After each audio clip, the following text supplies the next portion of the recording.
I'm going to make some beginner-friendly resin earrings using this Halloween mold. For the first pieces, I decided to use leftover resin mixed with a coffee and red color from another project. I felt the colors were perfect for this earring design.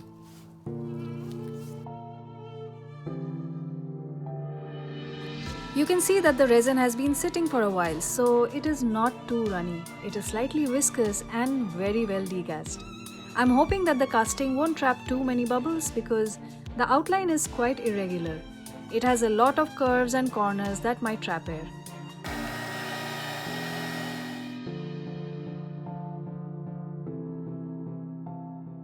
The area around the batch size is a little tricky, so I'm going to pay extra attention with my trusty toothpick.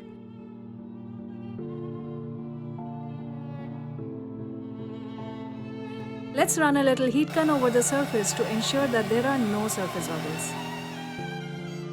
Now I still have more color left, so I'm going to fill these two coffin shapes.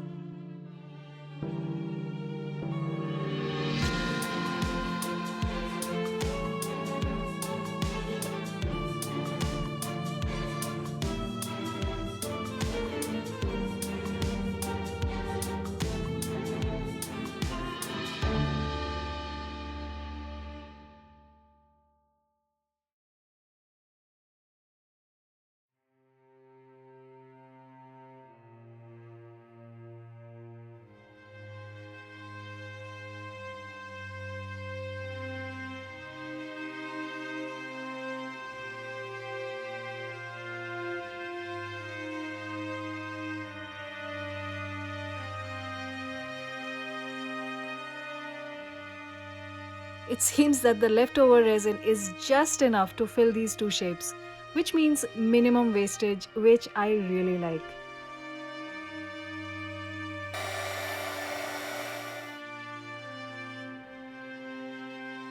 My resin has cured completely. My original plan was to embed this nail art embellishment while the resin was still in a semi-cured soft state, but I seem to have missed the timing as it has fully hardened. The leveling, however, is very nice. To complete this set, I decided to add a little more color. Again, using some leftover clear resin, which I split into two portions. I'm going to use a fiery yellow and orange.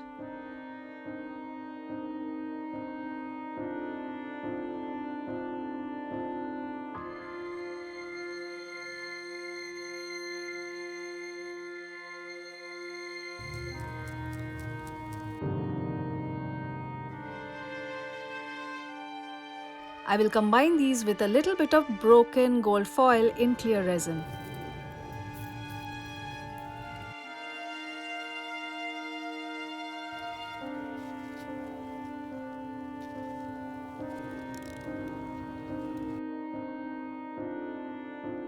The gold foil will be used to create a mask-like effect around the eyes of the skull design and will serve as a transition between the yellow and the orange color.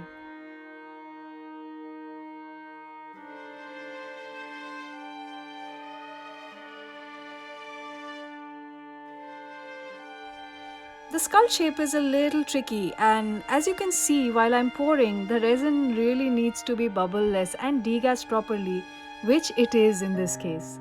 As usual, I'll pay attention to the edges to make sure no bubbles are trapped, and I don't want to have to sand or dome for this kind of design.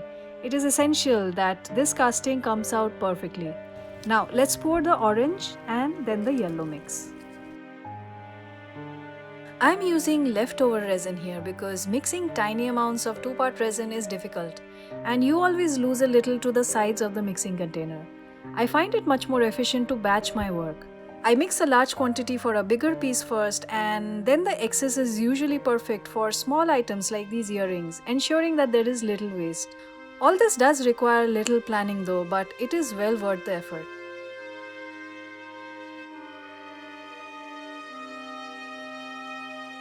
Of course, if you have UV resin, you can skip this step entirely as you can mix and pour on demand.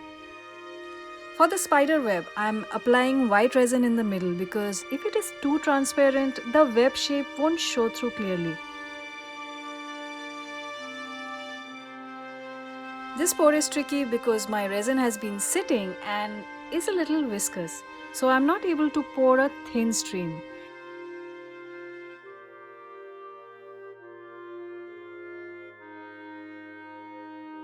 You can already see that there are many bubbles trapped underneath the resin. I don't think I'll be able to take them out completely, as nudging them out with a toothpick is tricky and might make the resin spill. I think I'll just let the bubbles stay, as this is a cobweb anyway and doesn't need to be perfectly clear. I'll add a little clear resin to make the transition between the white and the yellow a little easier and to increase the volume.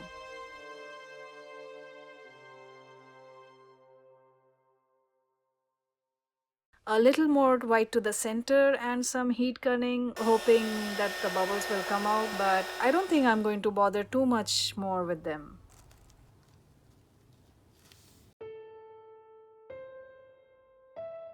My earrings are cured. Look at the coffin. It has levels so beautifully, and same goes for the bat. I was worried that the skull would have a significant lip, but it doesn't. Let's pop these out. This color is gorgeous and the transparency is fantastic. I absolutely love it. Previously I was thinking of embedding something, but I think the shape's translucency speaks for itself. I don't believe this piece will require additional decorations. The finish is gorgeous. Just look at that. It's absolutely fantastic, completely bubble free and so clear. I'm really pleased with how this has turned out. Now let's pop our bats out.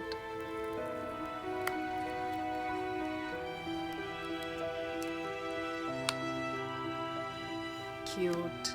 That came out clean and this is so very nice. The eyes have come out clear. This side is absolutely level and the other side has a very slight edge, but it just adds to the shape, so I'm going to let it remain as it is. Both the coffin and the bat do not require any doming or final finishing. They are absolutely clear to be assembled. I'm loving the natural glossy finish from the mold, and the clear bubble-free resin is making all the difference. Let's get our cobweb out.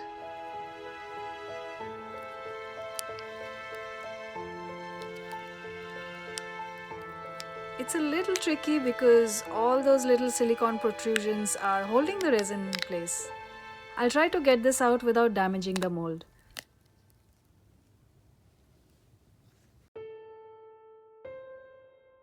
The white was a good call. It is making the web quite prominent. I'm loving it. The bubbles are there, but they are not really taking away from the design. The other cobweb piece has also come out clean. This is a really great mold and I'm going to use it again.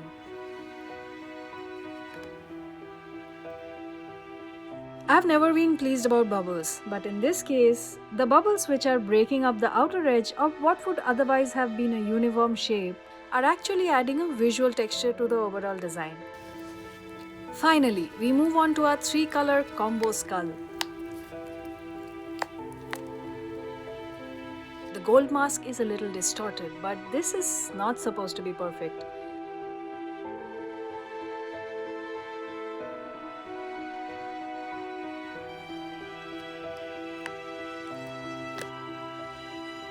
I feel the color gradient along the gold is working nicely. It's subtle without taking away from the general shape. Because of the gold in the design, we are going to use gold color accessories to complete this one. Our earrings are ready and it's time for them to be assembled.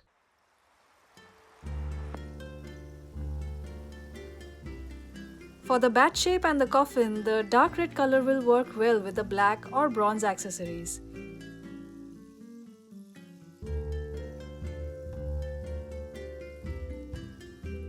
We don't want to take away from the color with too many embellishments.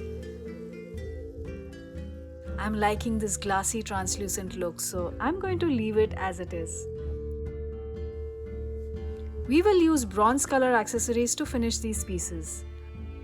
First, we'll put the jump rings onto the hook.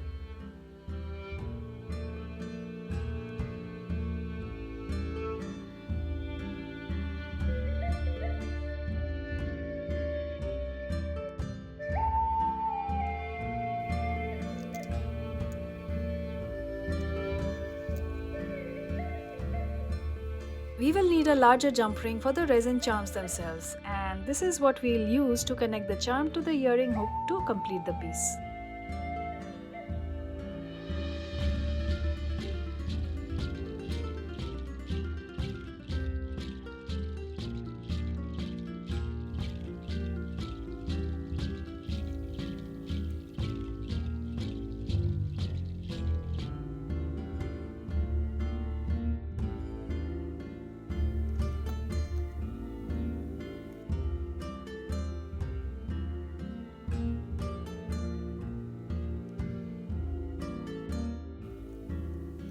The first set of earrings is complete.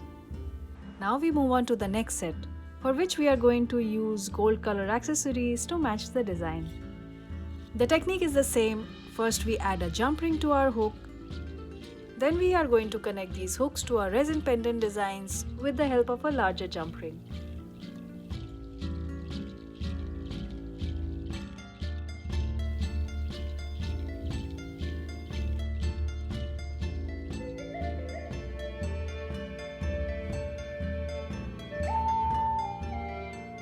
This one is looking really nice. It is a very vibrant design which you could wear on a non-Halloween occasion too. Even though it features a cobweb, the sunny color palette gives it a surprisingly light-hearted feel.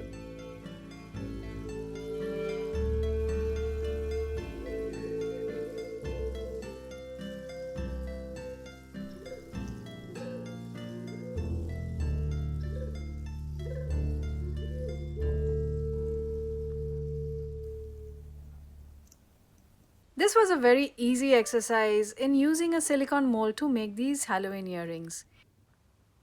If you want to use UV resin, then you wouldn't have to wait so long for curing time as I did. You can also play around with the colors to match your outfits. I hope you enjoyed this take on Halloween earrings. Do you also have a resin saving protocol? Let me know in the comments below. Would love to know. Happy crafting and have a wonderful day.